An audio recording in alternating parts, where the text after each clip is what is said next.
JB, what do you think? Can you get to Barry this week? Can you get to see that rematch Trinity-Barry? What do you think? I would love to, but I would get in a lot of trouble with important people in my family and otherwise, given some birthday, anniversary plans and other stuff going on. So I'll have to stick at the command center, watching everything in real time. Yeah, I will be getting on the road eventually, but not this weekend. Yeah, it's interesting, though, because that side of the bracket is the fun side kind of right now. But in that, the left side, a great game I saw between Hardin-Simmons and Trinity. But to what end do you start to ask yourself as Mount Union and North Central will probably be coming out of that, fourth round scenario and going against each other in the semifinals the way that they're playing right now. But on the other side of the bracket, that's kind of the anything goes. We've basically had 2 number 1 seeds fall. It says it right down there. Yep. So if you'd like to burn your bracket right now, go ahead on the air. But, I'm going to go see, I think, Susquehanna at Eastern, and good luck to me in the parking lot, I guess, because they seem to have a shortage of parking is what we've heard, and a shortage of stand space. Well, that's okay because I stand up for the entire game on the sideline usually. So, we'll see how this works. But, there was a definite hosting question this weekend. But again, this side of the bracket is kind of that side where you're just like, who's going to come out of this thing? And right now, it could be anybody. Are we headed for a Hopkins Susquehanna rematch coming up soon? That's not out of the question right now. First, both teams have to get through their week 3 opponents, which shall not be easy. So we'll talk more about that as we get along here. But, when you're trying to watch 16 games, we used to try to do this on the Bracket Blitz show back when. Is it easier or harder with ESPN Plus? How do you manage it now? Well, it is pretty easy because you can just flip the channels. You can just go into each one, and so I also have ESPN Plus on my phone, so I can watch 2 games at once. I typically have live stats up so I can kind of keep an eye on what's going on, and if something interesting pops up, I can pull it up on the TV. But, it's pretty easy to kind of flip around between games, and thankfully, no technical difficulties this weekend, which was great. So we got through all the 16 with no problem, and hopefully just keep that rolling. Yep, it's still fun to get to the sideline and give you some different perspective from time to time in these games, and that might be necessary. I don't know how Eastern hosting is going to go with respect to ESPN Plus and streaming. We really haven't put that to the test yet. That's a new host coming up, so our 25th host, and I think we'll have a couple others out there that might be fresh as well as I'm thinking about this. So, I'm trying to think here. I think at least one I can name right now. Wheaton is going to be on the road, right? Yeah, they're going to DePauw, right? Yeah, and DePauw did not host. Yeah, so you had 2 surprises coming out of that one. So DePauw is a new broadcast as well. So that's number 25 and 26 this season, I believe that makes it for broadcast. Anyway. Let's get you through how we got here in the first place, folks. You know what this is. This is our Crunchtime show for week number 13, which is the second round of the 2025 Division III College Football Playoffs. This is Season 18 of In the Huddle.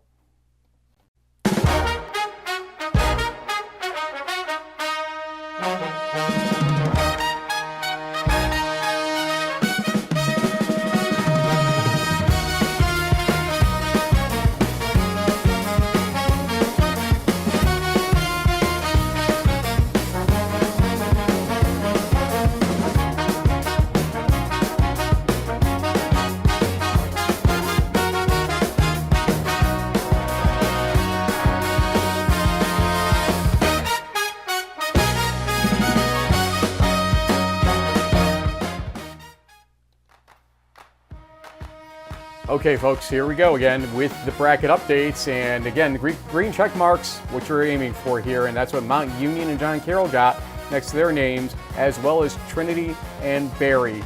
So Barry will be hosting Trinity as we come up to this next week. And Mount Union will be hosting John Carroll. We go down to the lower left, you're going to see North Central hosting La Crosse, which is kind of a deja vu game from years past, and Bethel at Platteville, which could be a very interesting game. More on that in a little bit. We go to the quote-unquote Wartburg bracket. We were just talking before we went to record this. How do we even term this anymore? Do we cross out and say River Falls now because they're the number 2 seed in this bracket? We'll see.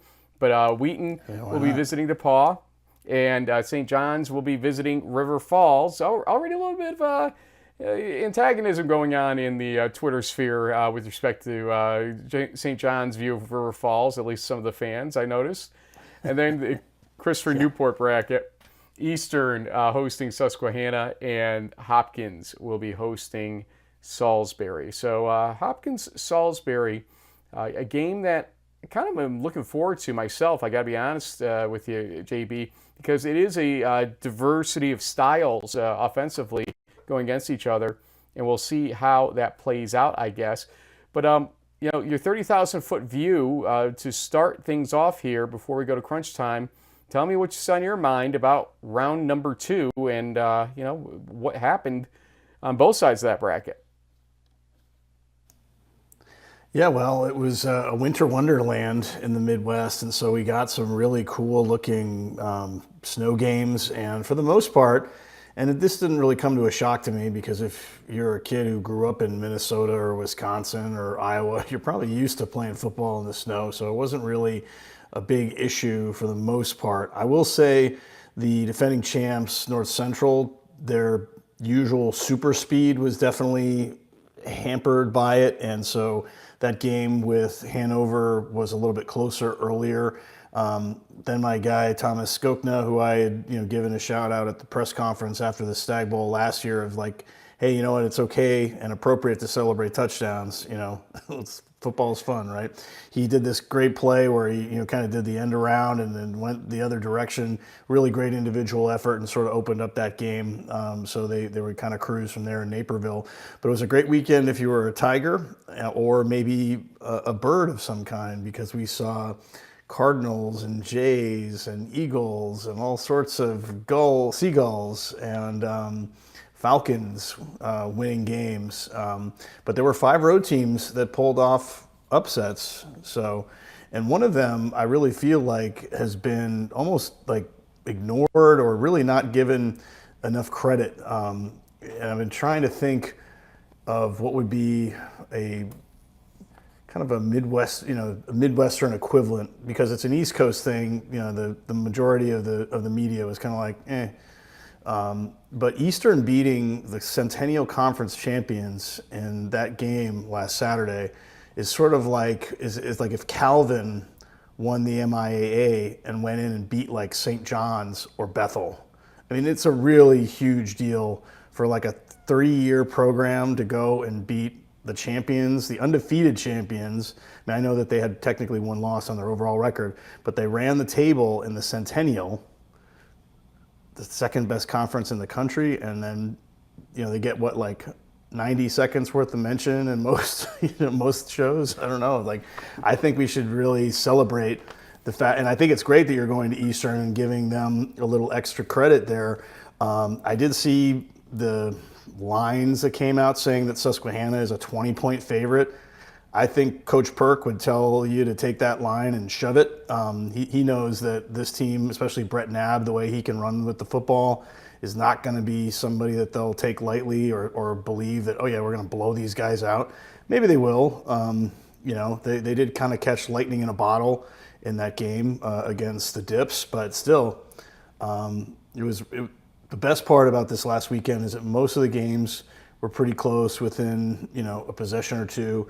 You didn't really have a lot of the lopsided blowouts of years past. So I thought it was a great weekend, and I'm looking forward to seeing what happens next. Take those lines and shove it. They don't work here anymore. Is that where we're going with that? Oh boy! Now you're singing, Frank. Uh-oh, we're in trouble now. By the way, Mount Union, technically a bird too. When you think about what their mascot is, the macaw is a bird. Really? I thought they were raiders, like pirates or something. But I guess, yeah, they do have that bird mascot. That's true. Yeah, it's the macaw, and so there's that. So, you know, they play along. I guess it's if Union ever ditched the Garnet Chargers but kept the dog as the, you know, mascot, that, you know, they still had Clifford. Yeah. Wow. The big red dog. Before we completely fall apart here, why don't we go to crunch time for week number 13, round 2 of the Division III college football playoffs in 2025. This is crunch time for that right here.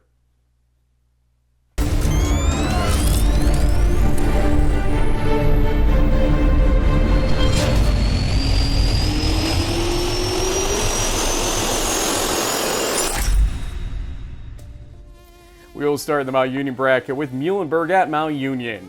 4:43 left first quarter. Here's Mikey Maloney getting a 4-yard touchdown run on a 12-play drive, 90 yards. Took 6.5 minutes and makes it 7-0 Mount Union.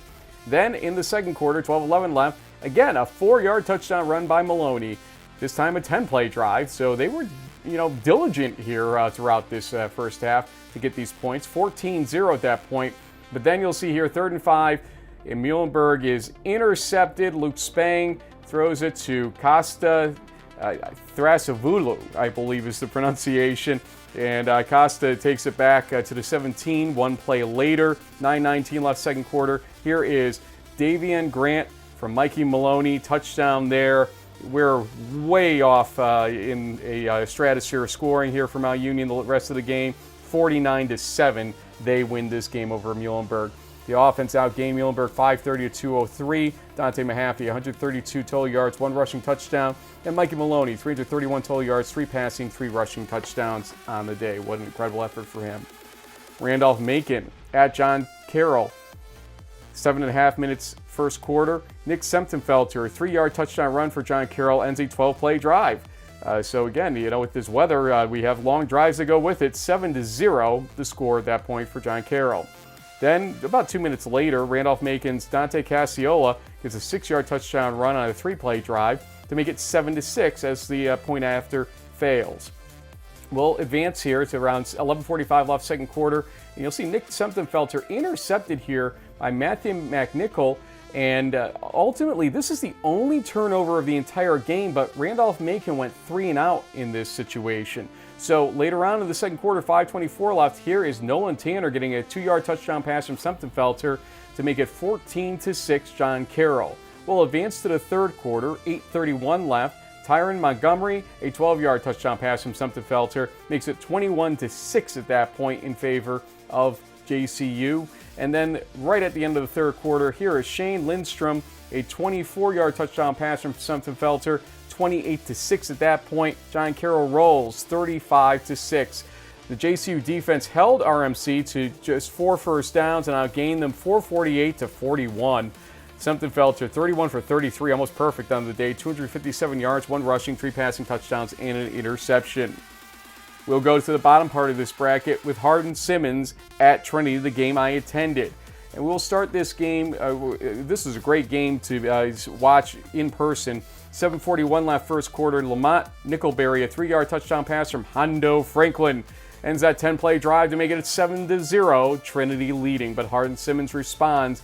It's Noah Garcia with his hands and legs here as he catches the pass and goes 80 yards. Gets it from Kyle Brown to tie the game at 7 apiece toward the end of that first quarter. 2 minutes later, Hondo Franklin, a 26-yard touchdown run for him here for a 14-7 lead for Trinity.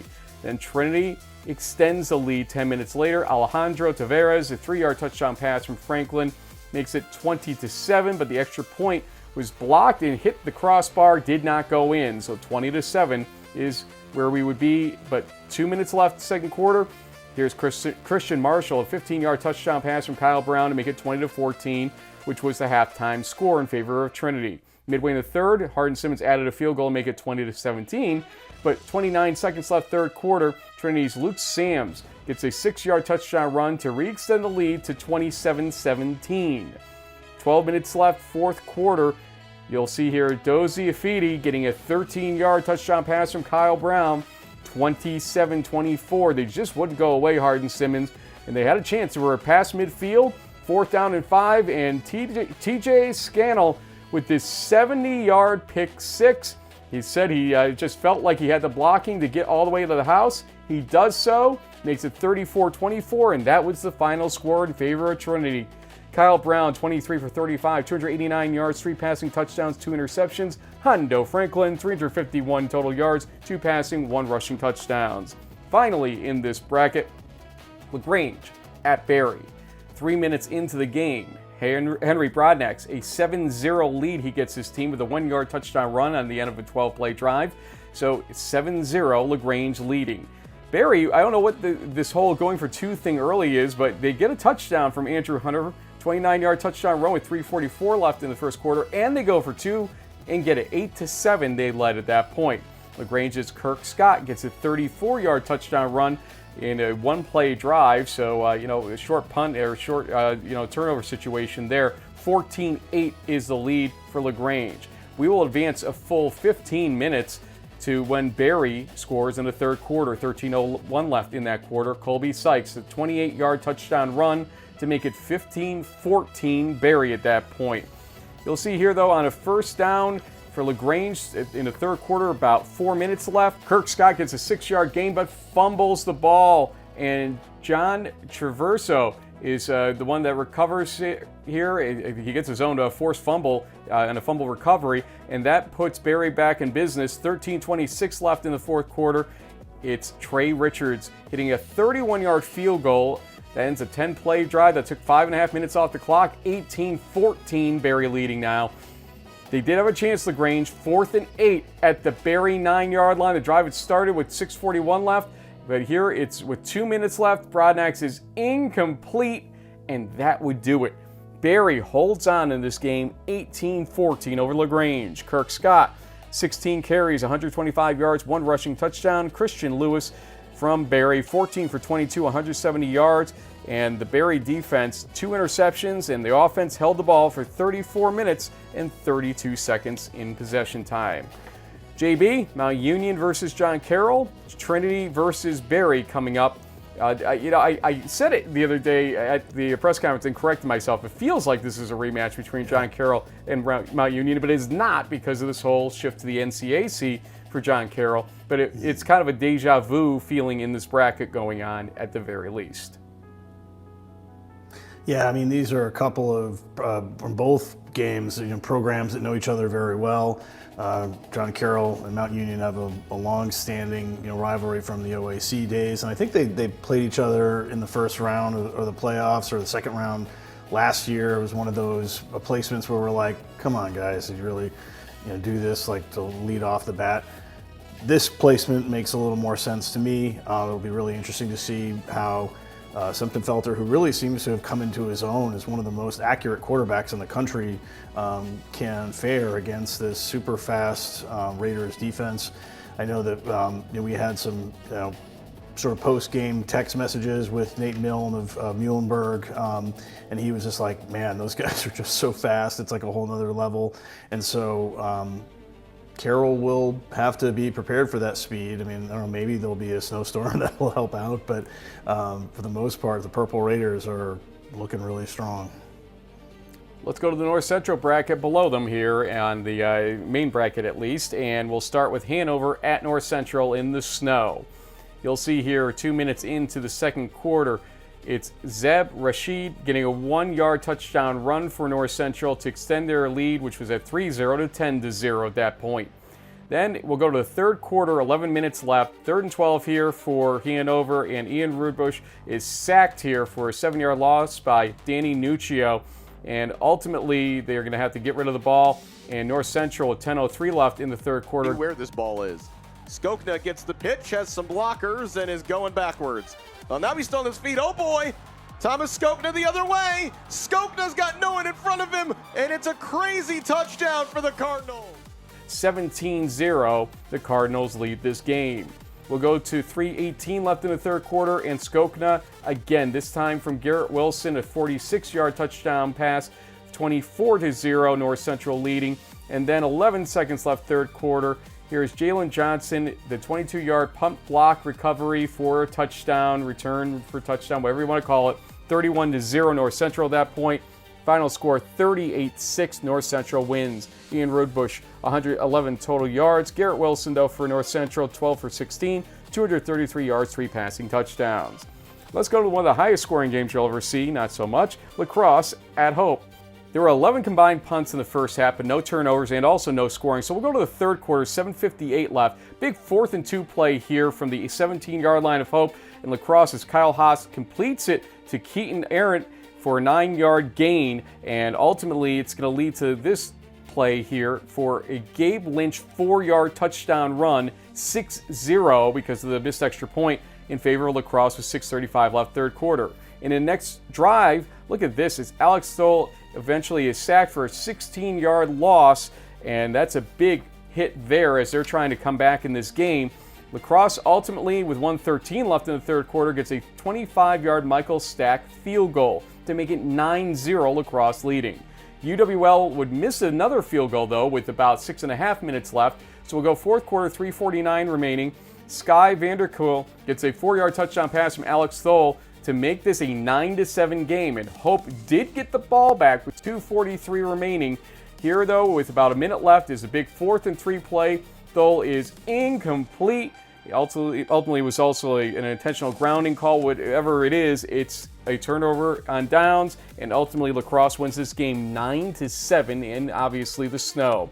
Stoll, 208 total yards, 1 passing touchdown for Hope, and Gabe Lynch for La Crosse, 16 rushes, 93 yards, 1 rushing touchdown. Let's continue in the snow with Alma at Platteville. Second quarter, 14:08 remaining, and you're going to see here Eddie Williams with a 2-yard touchdown run to make it a 7-3 lead for Alma in this game. And eventually here, though, you're going to see a big punt. Alma looks like they're really in control. They get it to the 1-yard line with 8 minutes left in the second quarter, and Platteville takes over and puts together a 13-play drive that takes 6 minutes, ended by this Trevor Burnett 1-yard touchdown run, make it 10-7, Platteville leading. We'll go to the third quarter, 6:17 remaining, and here's a big 4th and 8 field goal attempt, 37 yards. It's no good by Will Solier. And so we'll go to the fourth quarter, 14:10 remaining. Shane Crandall, a 17-yard touchdown pass from Nathan Uzelding is how I was told I need to pronounce this name from now on. Nathan Uzelding to make it 17-7, Platteville leading. Fourth quarter continues, 10 minutes later actually. It's Uzelding again, a 1-yard touchdown run this time to make it 24-7 in favor of Platteville, and that would be the final score. Eddie Williams from Alma, 25 carries, 74 yards, 1 rushing touchdown. Nathan Uzelding, 21 for 32, 216 yards, 1 passing touchdown. Finally, in the North Central bracket, it's Co at Bethel. First quarter, 3 minutes into the game, Cooper Drews, a 6-yard touchdown run makes it 7-0. Bethel taking the lead on a 10-play drive. This wasn't so much a snow fest as some of the other games, but obviously elements do play a role a little bit in this. Then 5 minutes into the game, Jake Collette gets a punt blocked. Phil Conant blocks it, recovered by Jackson Bathke, and ultimately you're going to see about a minute later, Tyler Terry for Bethel getting a 2-yard touchdown pass from Cooper Drews to make it 14-0 in favor of the Royals. Co is heard from. 5:37 remaining first quarter. Jaron Centers, a 45-yard touchdown pass from Brady Kelly makes it a 14-7 game at that point, still Bethel leading. And Bethel extends that lead with Cooper Drews getting a 1-yard touchdown run with 2:44 left in the first quarter. It's 20-7, 4 touchdowns scored in that first quarter by the teams combined. Second quarter, 6:11 remaining, and you're going to see here Bethel's Albert Rundle getting a 55-yard touchdown pass from Cooper Drews to make it 30-7 in favor of Bethel. They would eventually just have too big of a lead to make up here. It's 51-26 final in favor of the Royals. Brady Kelly from Co, 17 for 30, 176 yards, 2 passing touchdowns, and an interception. Cooper Drews for Bethel, 319 total yards, 3 passing, 3 rushing touchdowns, and an interception. I believe 3 and 3 was what we saw a certain Mount Union quarterback have as well. So another great effort as a quarterback there, this time by Cooper Drews. So Bethel is for real, and for those that don't think they were for some reason, guess again. This is the same team that may have been 1 play away from beating Susquehanna last year to get to the semifinals themselves, if you remember correctly. So remember that, folks, as we continue here. JB, what are your takes from this? Yeah, well, like I said in one of our previous shows, I really wanted to see how teams like Bethel performed against more national competition, and they didn't disappoint. I mean, 30 points in the first half. I mean, Cooper Drews was really impressive. Maybe he could have completed a few more passes, and so his percentage would have been higher, but when a guy scores 6 touchdowns, I mean, what else more can you do? Brady Kelly, Burko, had a great game still, even though he was under duress and threw an interception. But, you know, great season for the Cohawks. And like you said, Frank, I think this Bethel team is, you know, if there's somebody in here who could potentially challenge North Central, could be these guys. And it seems like they're on a crash course to play them in the quarterfinals, and we'll see what happens from there. Good point. You know, it's still North Central will probably be, you know, 20-point favorite, knowing the way that these point spreads work lately. But we'll see when we, if and when we get to that point, I should say. Let's go to the Wartburg quadrant, where we'll talk about Wheaton at Wartburg. Again, a lot of snow here. First quarter, 12:15 remaining. Wartburg's Dawson Rudd gets an 8-yard touchdown run to make it 7-0. Wartburg with this lead. However, Wheaton responds. 3:34 left first quarter. Matt Kreider, a 2-yard touchdown run of his own, makes it 7-7 at that point. 52 seconds remaining in the first quarter. Here's a big play here, as you're going to see ultimately Charlie Duck fumbling the ball, and it's going to be recovered eventually by Keenan Tyler here. Wartburg gets the touchdown. 13-7 is their lead. Halftime would be 16-7. Wartburg leading by 9. Third quarter, 4 minutes into it. Here's Riley Howard for Wheaton. A 2-yard touchdown run, making it 16-14 at that point, so a 2-point game. Then we'll advance to the fourth quarter. Matt Kreider for Wheaton gets another 1-yard touchdown run, this time a 14-play drive that took 8 minutes, 17 seconds off the clock. My goodness, 21-16. Wheaton takes the lead. But 5 minutes later, Dawson Rudd responds with a 10-yard touchdown run in a 9-play drive, taking 5 minutes off the clock. So this was a big chunk of time in just these 2 drives, but 24-21, Wartburg leading.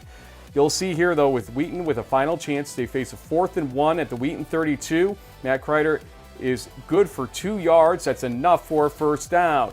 Then you'll see a 2nd and 10 play here from the Wartburg 31, and Mark Furcucci is complete to Caleb Titherington, and that is at the 17-yard, check that, the 13-yard line of Wartburg. And then later on, you'll see Matt Kreider with 24 seconds remaining, getting a 4-yard touchdown run here to make it 28-24. Wheaton takes the lead.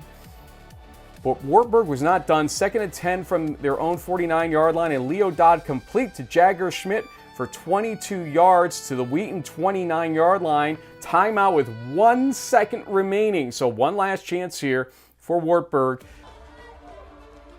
From the 29-yard line. The throw to the end zone. Tipped up and batted out of bounds. Wheaton wins it.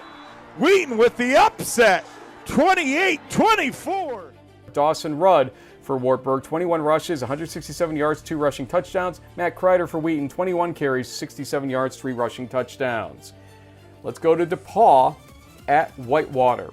Second quarter, midway through it, DePauw's Caden Whitehead gets a 3-yard touchdown run on a 12-play drive to make it 7-0 in favor of DePauw. So, you know, more snow here and more long drives that take up lots of clock. Second quarter, 5:31 remaining. Blake Haggerty, he gets a 52-yard touchdown pass from Justin Klinkner, so not nearly as long of a drive here, but a 7-7 score is where we're at. Halftime, though, DePauw would lead 10-7. Third quarter, 11:22 remaining. Karsten Libby, a 29-yard pick six for Whitewater. They're feeling it here as it's a 14-10 lead now for the Warhawks. 7:30 left third quarter, though. That Ballantyne guy, or actually both Ballantyne guys in this case, Robbie, gets a pass from Scott, and it's a 12-yard touchdown pass, 17-14, DePauw with the lead. 23 seconds left third quarter. Seth Adams ties up the game for Whitewater with a nice 40-yard field goal to cap a 13-play drive here. So another chunky drive of 7 minutes makes it 17 apiece. DePauw's Evan Pitzer gets a 5-yard touchdown pass from Ballantyne in the fourth quarter, 11:47 remaining to make it 23-17. Conversion no good on that play. Fourth quarter though, 5 minutes remaining, Matthew Berry, a 24-yard field goal makes it a 9-point lead in favor of DePauw. That's huge here, as Whitewater does score. Jacques Brooks, a 45-yard touchdown pass from Justin Klinkner, 26-23 at that point. And Whitewater would get the ball back on their own 35-yard line with 2:15 remaining. Here's the first play after the 2-minute timeout on 2nd and 1. And this is an interception. Justin Klinkner is intercepted by Hildebrand, and that would do it. DePauw gets their own upset here, 26-23 over Whitewater. Justin Klinkner for Whitewater, 16 for 22, 221 yards, 2 passing touchdowns and an interception. Scott Ballantyne for DePauw, 230 total yards, 2 passing touchdowns, 2 interceptions. On the bottom end of this bracket, we'll start off with Monmouth, at St. John's. We'll go first quarter, 11:34 remaining. St. John's, Corey Bomer, a 27-yard touchdown run makes it 7-0. Johnny's leading this game. They'd extend their lead as St. John's Dylan Wheeler gets a 7-yard touchdown pass from Trey Feeney to make it 14-3 Johnny's at that point. And then they'll score again in the second quarter, 3 minutes into it. Joey Gendro, a 7-yard touchdown pass from Trey Feeney, 21-3 Johnny's lead. Monmouth tries to bounce back as Braden Deem, former guest of our show, gets a 36-yard touchdown pass to Julian Samuels to make it a 21-9 game at that point, and that would be the halftime score. But 4 minutes into the second half, St. John's is Dylan Wheeler again. A 6-yard touchdown pass from Trey Feeney would make it 28-9 at that point. Final score, St. John's wins 49-15. Braden Deem, 17 for 32, 306 yards, 2 passing touchdowns, but 2 interceptions. Trey Feeney for St. John's, 32 for 48, 387 yards, 6 passing touchdowns, 2 interceptions of his own, but those 6 passing touchdowns, my goodness. Finally, in this quadrant, Chapman at River Falls. We'll go to the first quarter, 8:18 remaining, and Ben Wesolowski gets a 16-yard touchdown pass from Caleb Laha to put the Falcons on the board, 7-0. They led. Then 6 minutes later, actually about 5 minutes later, Steven Reifenberger gets a 9-yard touchdown pass from Blaha to make it 14-0. River Falls leading this game. Chapman's Tyler Pacheco, a 2-yard touchdown run here, made it an interesting first half at the very least. 6:16 left. It's 14-7 in that first half. And then you'll see River Falls responding with 4:36 left in the second quarter as Blake Rohrer gets an 8-yard touchdown pass from Blaha. 20-7 was the lead at that point. Then you'll see about a minute later, Tyler Pacheco rushes for 5 yards, but it is a forced fumble by Nick Wasco and is recovered by Taylor Sussner. So River Falls back in business, and they score again with that possession. It's Caleb Blaha. 14-yard touchdown run, 27-7. The Falcons led at that point. They'd win this game 58-7. Pacheco, 202 total yards, 1 passing touchdown, but 3 interceptions. Caleb Blaha for River Falls, 308 total yards, 4 passing touchdowns, 1 rushing touchdown. Another big day for him. Trey Feeney, 6 touchdowns. I mean, the quarterbacks, despite some of these elements, JB, had an incredible day.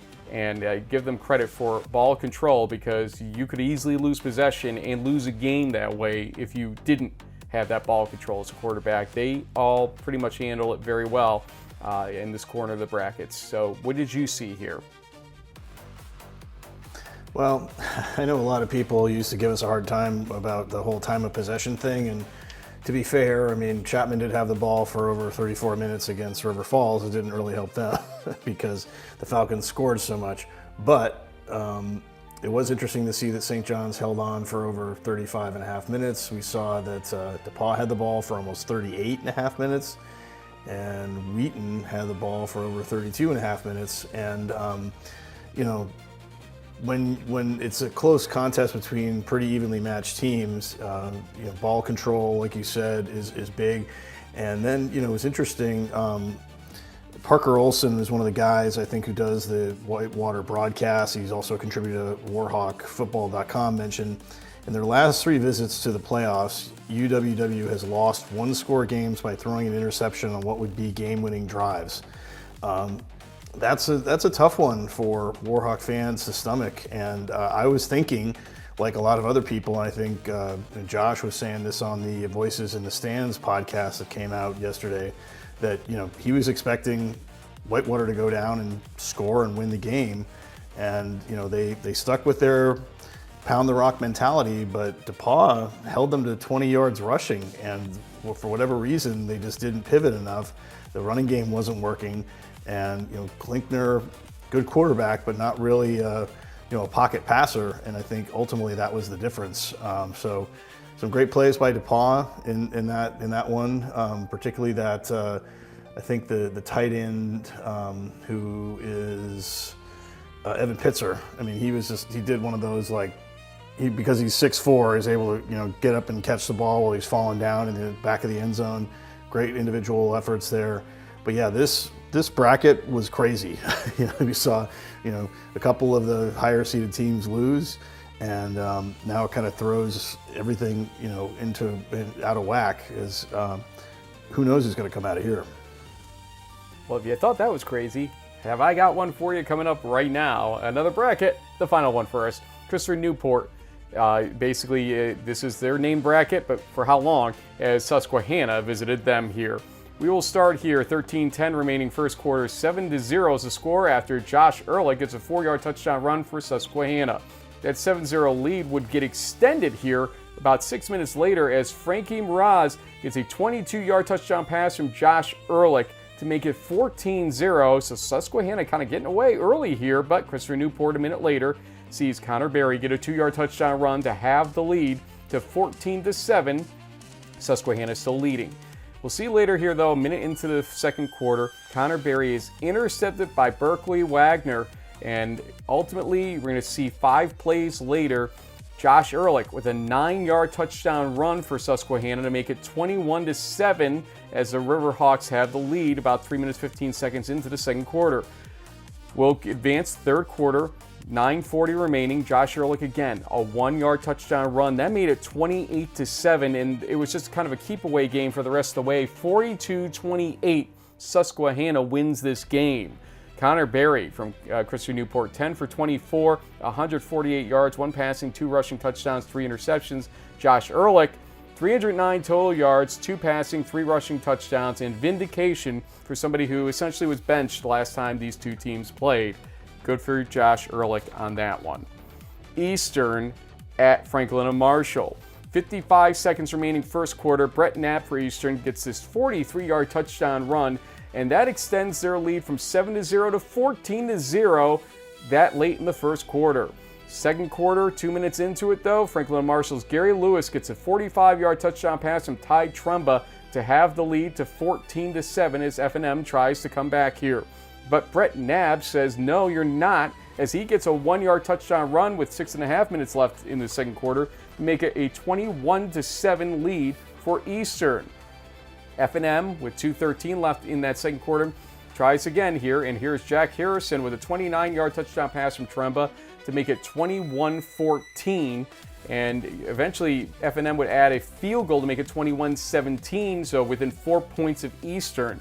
We'll go 8 seconds into the fourth quarter. Brett Knapp, a 7-yard touchdown run for Eastern, makes it an 11-point lead, 28-17. But still, Franklin Marshall with a chance. 12:33 left in the fourth quarter. Gary Lewis gets a 25-yard touchdown pass from Trumba, 28-24. F&M would get 2 chances, but the last one would start with 2:11 left. You'll see here a 4th and 7 from the Eastern 43-yard line, and Trumba rushes 11 yards to the 32-yard line for a first down. About 10 seconds remaining. They're at the 10-yard line of Eastern, and Trumba is intercepted by Gashawn Moody at the 5-yard line, and that would do it. Eastern holds on and gets the upset, 28-24. Trumba for F&M, 280 total yards, 3 passing touchdowns, and Brett Knapp for Eastern, 239 total yards, 3 rushing touchdowns. My goodness. Endicott at Salisbury ended up being a tremendous game. Let's look at it here. A minute 53 left in the second quarter. Here's Cyrus McGowan for Salisbury, making it a 20-7 lead for them as they get a 15-yard touchdown run from McGowan. We'll go to the third quarter, though, as Endicott tries to come back. Adam Goodfellow getting a 13-yard touchdown pass from Shea Lynch. 20-14 is the lead for the Seagulls at that point. Endicott gets another touchdown, though, with 7:45 left in the third quarter. Marcus Bridgewater gets a 17-yard touchdown run. 11-play drive ends with the lead for the Gulls, 21-20. Yes, that's the Endicott Gulls in this case, folks. Third quarter, 2:38 remaining. Cyrus McGowan, again, a 4-yard touchdown run, gives his team back the lead. They get a 2-point conversion, 28-21 at that point. Endicott responds with 9 seconds left in the third quarter. Jacob Ward, a 7-yard touchdown pass from Lynch, 28 apiece.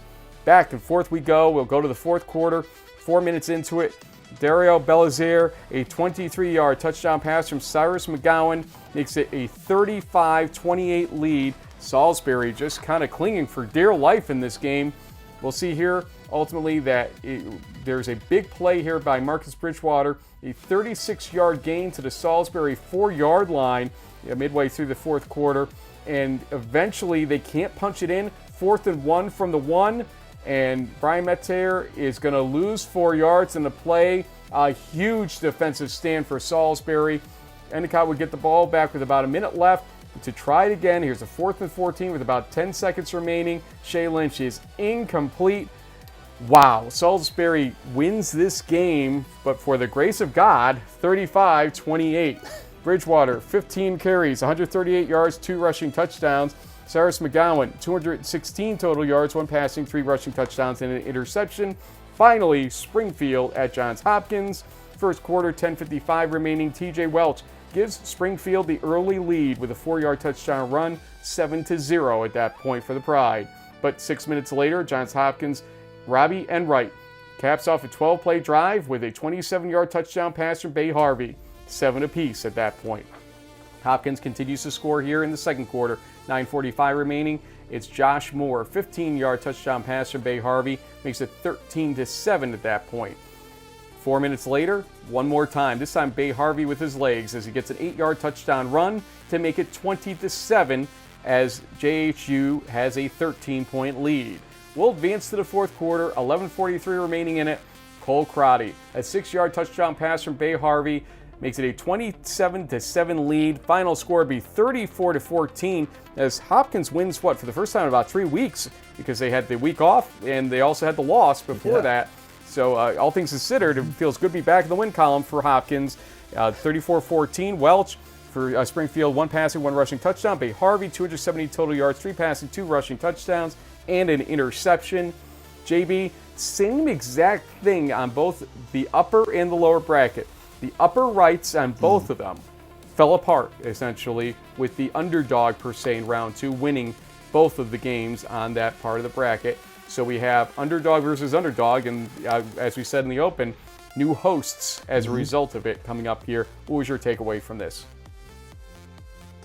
Yeah, I mean, this bracket kind of worked out the way we thought. We both picked Susquehanna to win. It's really hard to beat a team twice in one season, and we had a feeling that the Riverhawks would bounce back. Salisbury beating Endicott was also not a surprise, even though it was a great game, which we thought would happen, but we thought that the Seagulls would have just a little bit more at home, and they did, winning by 7. Hopkins beating Springfield, not a surprise, even though we thought maybe Springfield would give them a little more trouble, but Bay Harvey just started rolling, and that passing offense, once it's clicking, is really tough to beat. But that Eastern game, man, that still stands out to me as the game of the tournament so far. It's really, really hard to understate how big of a deal and how big of an upset this was. I mean, this is a team that was like in the 70 MPI range. They were coming out of Region 1, which typically is an afterthought in most of these tournaments. A 3-year program. I mean, 2 years ago they were 2-8. The fact that they went on the road to beat the Centennial Conference champions is unbelievable. I mean, like I said, I was trying to think of a correlation like Calvin beating St. John's at St. John's in the playoffs. It's kind of that same level. It's really hard to put it into words how big of an upset and how great of a thing this is for Eastern as a program, especially this early on in their history. This Brett Knabb guy was sort of like a, maybe a McNabb kind of a player out there. He could tuck it and run, and he was hard to tackle. And even though I thought the Diffs would come back and win this game, the Eagles just made the plays when they had to, and that was one of the best games of the second round. And that's all we got for the second round. So that was crunch time for week number 13, which is the second round of the 2025 Division III college football season's playoffs. What a week it was. Okay, JB, no Eastern players in your MVPs, though. After all that, excitement you had for them and everything else, you did go with some other guys. Okay. To be fair, I did send in my picks a little early on, and it did seem like they were, once again, kind of a match with what we saw on ATN. And so I was like, all right, I want to spread the love around a little bit. And so I made a few changes, and I think they were good ones, and I feel really happy about what we got here. And I think, offensive MVP-wise, Matt Kreider from Wheaton, the sophomore running back with the just 3 yards and a cloud of dust. Didn't have crazy stats, but he scored the game-winning touchdown. He had 3 touchdowns, and what was it, like 21 carries for 67 yards. I mean, just kind of ground and pound, which helped them, come back and hang around and eventually win this game against a very good Wartburg team. So congratulations to him. TJ Scannell, who you got the great pick six on your phone there in San Antonio. What a clutch play at the key time. I mean, this is another game that I think, because it's sort of on the Texas island, it kind of got short shrift as far as the coverage and credit it deserved. What a great play at a key moment. I mean, that was a chance for Hardin Simmons to win the game and finally break this 25-year-old curse, but as bad luck would have it, TJ was there for the right play at the right time, 70 yards to the house. I understand he's also the son of the head baseball coach of Trinity, which is pretty cool, and just a key play at a key moment. And even though it was in a loss, given the conditions that we saw this weekend, the fact that this guy, Seth Adams, could connect on a 40-yard field goal at Perkins Stadium in the snow, in the flurries, that's incredible. I mean, there were a lot of missed kicks, a lot of missed extra points. Most of the field goal kickers were trying to hit it from like 25. He gets it from 40. That, to me, deserves an MVP award. So I wanted to give that to Seth, and congrats to the Warhawks on a great season. I know it didn't turn out the way they had hoped, but still, it was a good run for them.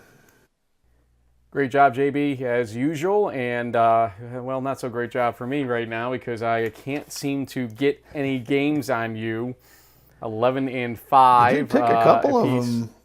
I know. Yeah, I lost a couple, too. You got lacrosse, but you missed, we both missed on Eastern beating F&M. We both missed. I got Trinity. You got Trinity, and what else did we miss on? Oh yeah, Wartburg. We thought the Knights were going to win that one. We whiffed on that. But you got DePauw. There were just a couple other, like you took some flyers like with Monmouth, I think, against St. John's. Yeah. I mean, same thing with Endicott and Salisbury. If you played it a little more chalk, you would have caught me on a couple of. Although because you did have the some Endicott good calls. one. Endicott that could have gone game. either way. That's true. So absolutely. they actually delivered to the degree I thought. Yeah, no kidding. So I don't regret that one. The Monmouth one, maybe I do. But anyway, let's talk briefly here. Let's go back through this quickly. I'm going to ask you to name your game of the two that you're really interested in seeing and why coming up here.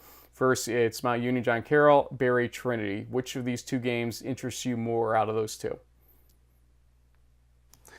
Well, yeah, it's tough because I think that when we saw Trinity at Barry in Week 6, the Vikings defense has completely dismantled the Tigers' passing and otherwise their offense. I don't think that's going to happen this time around, so this game will be closer. But when you have guys like Maloney and Semptenfelter for JCU playing quarterback, that's a really big-time national game of the week.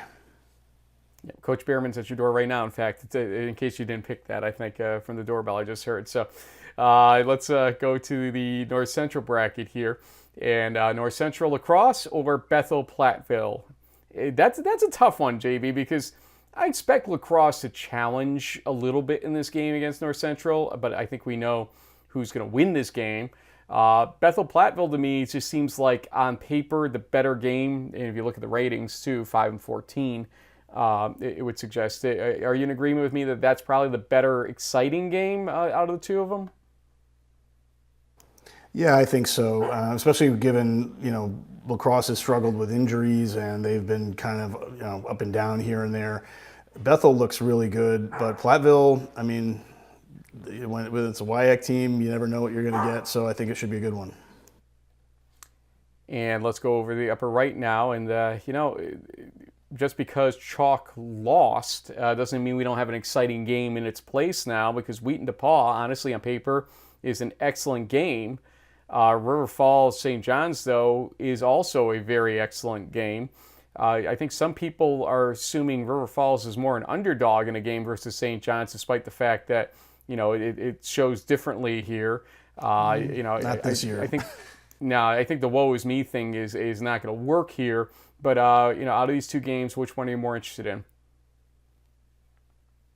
I want to say probably, DePauw Wheaton, because we didn't expect either one to be there. And this is a game where it wouldn't surprise me if either team won. So I feel pretty confident that Riverhawks are going to be favored and expected to beat St. John's just because of the whole WIAC-ness of everything. Although it would be, quite a feather in the cap of the Johnnies if they can pull off the upset. They certainly have plenty of playoff and other experience to do it. So, but I think, the fact that we didn't really think of DePauw and Wheaton as maybe being here at this point, that makes it a little more intriguing to me. And both teams, Ballantyne and Furcucci, are great quarterbacks. And, unless it's another weird kind of weather game, I have a feeling that this is going to be, one of those, it's going to come down to who has the ball last in the fourth quarter. Okay, let's go for the last bracket. And again, we have a game we didn't expect necessarily to see, and another one that we kind of had an inkling that we would. That's Susquehanna at Eastern, the one we didn't think we'd see necessarily, and Salisbury at Johns Hopkins, the one we probably thought we would, especially number 7 versus number 13, and then number 22 versus number 34 on the upper part here. Are you counting out Eastern at all in a game like this, or what do you think here? And which is the better game of the two? No, I'm not counting out Eastern just based on how they played, and they beat F&M, who was a really great team this year. So you can't sleep on Eastern, especially it's at their home court. But it does feel like after the challenges that Susquehanna has been through and the statement they made last weekend that they are trying to fight back to get into the quarters and potentially the semifinals. So that one will be interesting. I do feel like, Salisbury, Hopkins, it's like the Maryland State Championship, I guess you could say. Hopkins will probably be slightly favored at home, but it should be another good game between two good teams. JB, we will have a lot more in these games come Friday during our live show with some great guests as well, as you do a great job lining those up for us during the week. But before we get to that point, why don't you put to bed the second round once and for all here as we prepare for the third round of activity. Yeah, well, it was a great weekend for road dogs, I guess you could say, or road warriors, because 5 of the 16 games went to road teams that were, upsets. Like I said a million times before on this show, the Eastern one, though, really stands out as something that's kind of historic, in my opinion. I can't think of anything, at least in the modern era, that compares to it. And so, trying to celebrate that a little bit because, who knows if they'll get past Susquehanna or not, but still, nothing to be ashamed of from a Eastern perspective. They've just had an incredible year, regardless of what happens this weekend. And who knows, maybe they'll keep surprising us, I know that they kind of stuck it to the D3Football.com crew, who all picked against them. I saw one of their coaches was like, it was all in good fun. He was just teasing, and Mikey, who was one of the guys on the panel, I was like, yeah, man, you got me, and great job. And so it was all good. So, it should be a great weekend to lead up to what's eventually going to be the quarters, and we'll kind of see where it shakes out from there. And I want to add also, thank you to the guys that joined me on our coverage for Trinity. The next game against generation here. Simmons. I like it. Yeah, we show the picture right now on the screen. But having the 4 guys out there working with them and everything, and having a great time in San Antonio. Breakfast-wise and afterward, just kind of living it up, watching some of the D3 action we missed while we were on the field, because we're watching the scoreboard, but obviously we don't get to see the games during all that. But it was just great. And one thing I'm going to say, and I don't say this to be crass, but it differentiates it. Every one of those people paid for their way out of their own pocket, and Trinity provided nothing toward it, including myself, flew on my own dime.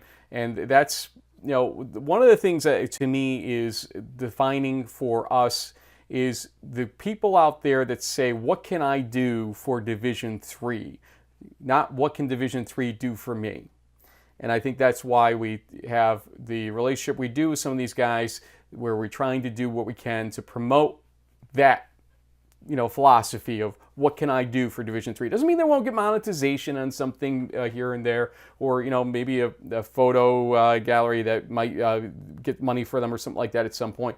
But that's not what their onus is. That's not why they're in this. And so that's why I felt really good on Saturday to see that play out the way it did. And thanks to all those guys one more time: Zach Vargas, Riley Conley, Josh Vega, among others out there. And so thank you again. And I think that's pretty much it here, JB. So, again, it's going to be, I think, an exciting round 3 coming up. We'll see how it plays out. But again, on Friday, we're going to have those guests, and we're going to talk about our predictions without point spreads for the round 3 games. So, for JB, it's Frank saying thanks for joining us, and let's see what happens here. Will we get upsets on the other side of the brackets here? You never know. That's what makes this fun. See you next time, folks.